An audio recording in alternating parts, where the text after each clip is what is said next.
Hey Andres, hope all's going well with you. Model's looking great.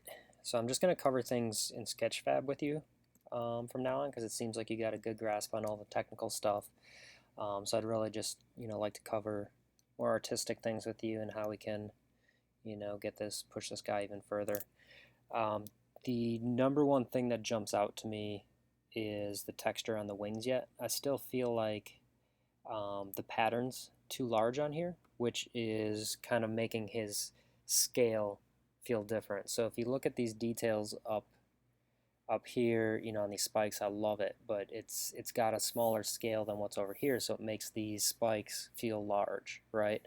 Same thing with the details on his face right here, right? That helps to sell the overall scale of him. So the wings are probably my biggest area where I would say needs work on the scale. Even back here too, I'd say you could go even half, at least half the size of this pattern right here that you have, and that's going to help out a lot. I also love kind of these blue tones up here, these accents that you're adding. So I'd keep pushing those into the model a little bit, but don't don't go like overboard with them, I guess. Make sure you're adding them to draw the eye, right? And you want to make sure that it doesn't draw away from the initial composition here. Okay, so as they are just accents, we don't want to make sure that they're, you know, taking too much of our attention away from what we want to look at.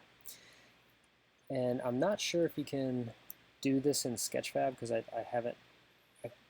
haven't had as much experience with Sketchfab as some other softwares.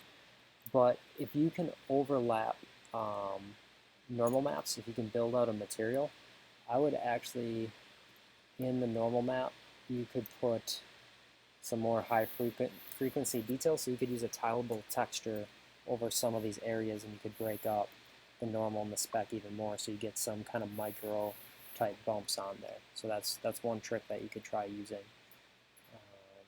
But yeah, man, overall, I'm really impressed with how far you've come. This is looking really good. So if we can get 3 solid pieces like this, it's going to really help you with getting a job. Right through here, maybe some more dirt and break up just to kind of highlight the accents of this plating going through. So right now you see it, but there's not a good break up there yet. So love the scale pattern going on here. So yeah, keep it up. If you have any questions, if you do have technical questions for me, go ahead and send them. Like I said, it just feels like you have a good grasp on that side of it. So I want to just kind of keep covering more of the artistic side. And then I would adjust specularity on this stuff as well. So the shell or the armor to me would be kind of the shiniest. This right here would be a little bit more like lizard type skin. So it's going to be